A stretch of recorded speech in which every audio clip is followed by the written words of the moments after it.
last 30 years to the microbiome to update our understanding of our relationship to the microbiome, and we need to stop seeing ourselves at war with it. We need to see ourselves as an ecologic member. We are a member within this microbial community. We are an ecosystem in and of ourselves, and we need to now advance the science of vaccination to understanding that exquisite role of microbes in our genome, microbes in our immune system responsiveness, microbes in our capacity to adapt and resist cancer and the chronic diseases that are truly threatening life on Earth. Just as we sort of finish this up, we've talked about all of what the virus does. What about the damage? I mean, you also work with elderly. We're locking elderly away. They're not being visited by their families. People are dying all by themselves in hospitals. People aren't being able to go to memorial services and go through the experience of releasing these people and their family. We have literally become virtually, I would say inhuman towards those elderly that are in end-of-life scenarios, whether it's COVID caused or a heart attack that happened because they didn't have a hospital. What is the hope for the future? Is there hope in this? What are we to learn as we move forward? Because on one level, you've described the weeds as being important. They're just like viruses are important, but our human connection too is so important to this. Do you have any thoughts on the result of the disease or the infection, which I would call our lockdown? Our, as you said, our incorrect approach is its own disease of mindset. What would you like people to know, as you know, as a career, you stare in the eyes of these people that are going to have this transition period? Should we be afraid of death? Are we dying? Is this inhumane? Is there hope for us to move forward, or are we just looking to a dark world that's now out of our control? If there's crimes against humanity being exercised right now, I don't believe that it's in a military lab. I believe that it's in those ICUs of dying patients alone. In what time in history have we decided that we need to, en masse, let people die alone? Marines are taught to never leave a soldier on the battlefield. Marines will literally charge into machine gun fire, into rocket fire, to go grab that injured soldier so that they don't die alone in enemy hands. What level of fear have we induced in mankind that we are letting our revered elderly and our young people who are dying from these conditions die alone? It is worse than rocket fire. It is worse than this. And we've generated that level of fear around a virus that looks to have a mortality similar to flu. What are we doing with this tyranny of fear? We are tearing apart the very fabric of what it means to be human. There is an innate drive in us to stay connected, to stay in one another's presence, to have fellowship with one another. It's written into our Constitution that you will not block public gatherings. You will not block the ability for us to get together and practice our spiritual faith, to practice our spiritual experience. And if anything is a hallowed ground of spiritual environment, it is the birthplace of a child and the birthplace of an elder person about to transition to the other side. There are two births that happen to humankind, and the first, of course, must be extraordinary. If we could remember it all, how amazing would it have been? When you are in the womb of your mother, you can hear sounds muffled, and you can hear the voice of your family members. You can hear the bark of a dog. You can hear the closing of a door. It's muffled, but you can hear it.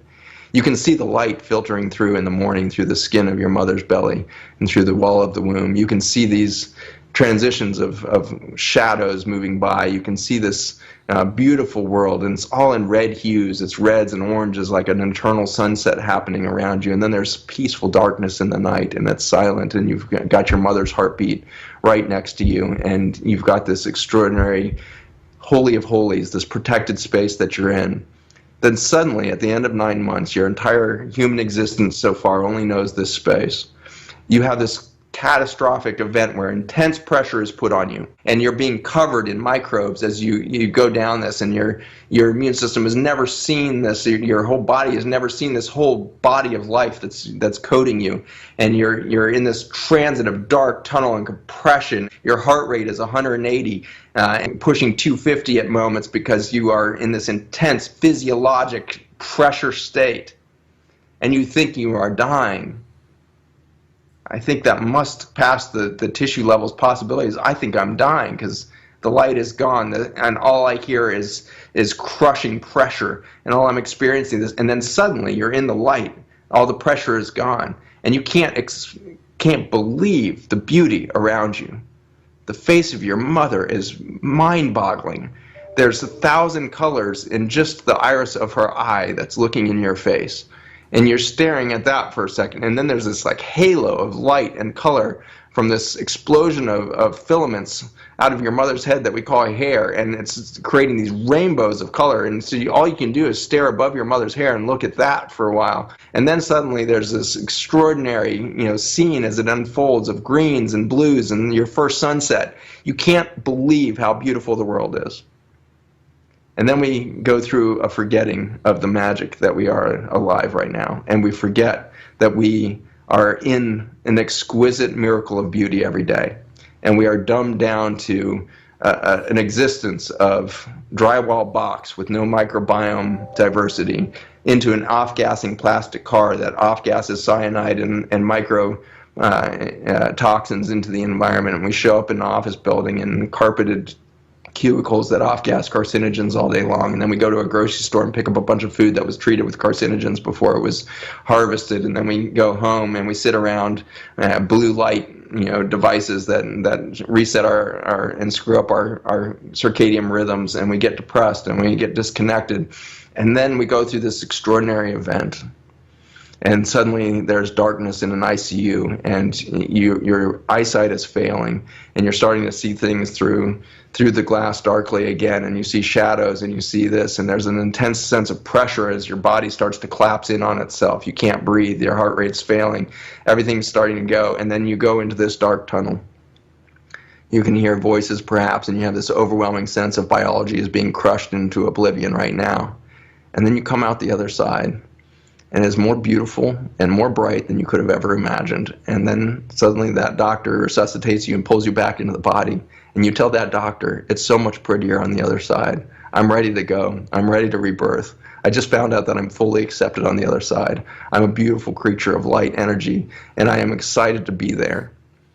The danger that we have right now is not a virus. The danger that we have right now is that we have sterilized ourselves from death. We have created sterility around the death moment, which is ultimately our reason we're here. We are here for a transformative experience where we find out we are not biologic, we are spiritual beings. We are light beings. We are spiritual beings trapped in a biologic shell for a moment. And we have learned to fear all of that. And for that, we are missing the beauty of life. We are missing the beauty of the face of our lovers, of the face of our children. We are missing the beauty of one another. And we are letting each other die alone out of fear of some genetic material that floats through the air and has since the beginning of time. We have the wrong story going on. And it is not a conspiracy theory. It is not some government laboratory. It is the human emotion of fear. And we are afraid of our own death, which is our rebirth. We need to reorient ourselves to life. We need to put into line not just our medical system. We need to put into line our manufacturing and consumer goods industries. We need to put into line our energy and transportation industries in line with biology. It has shown us how to produce energy cleanly. It has shown us how energy is produced at the cellular level. We could do that. We could put all of it back in line. And first and foremost, we need to celebrate life and stop fearing death. And we will act much differently towards each other. We don't need a revolution. We need an evolution. We need to evolve past our fear. And we need to find love. And love is not a thing. It's not something to be grabbed. It is an experience. And I believe it is, through the wisdom of one of my deep friends, Patrick Gentempo, gave me this extraordinary gift last year. Love is not the fabric of everything. The fabric of everything is beauty. And our reaction to seeing the beauty is love. If you feel unloved, if you feel like you don't know what it means to love yourself or your loved one who is dying right now, then stop trying to generate the human emotion of love and start witnessing the beauty, and then you will experience the love. We need to see the beauty of the virome. We need to see the beauty of the microbiome. We need to see the beauty of a human breath. We need to see the beauty of a planet that can breathe when given the opportunity. We need to see the beauty of human touch, a hug. When we go back to a normal, I hope it's not the old normal. We need to find a new normal in these coming weeks. When they say you can go back to your normal activities, do not go back to your normal activities. Act much differently. See the beauty everywhere. Engage with the beauty, most of all in your fellow humanity. And let's love each other in the experience of each other's beauty to realize a much different future.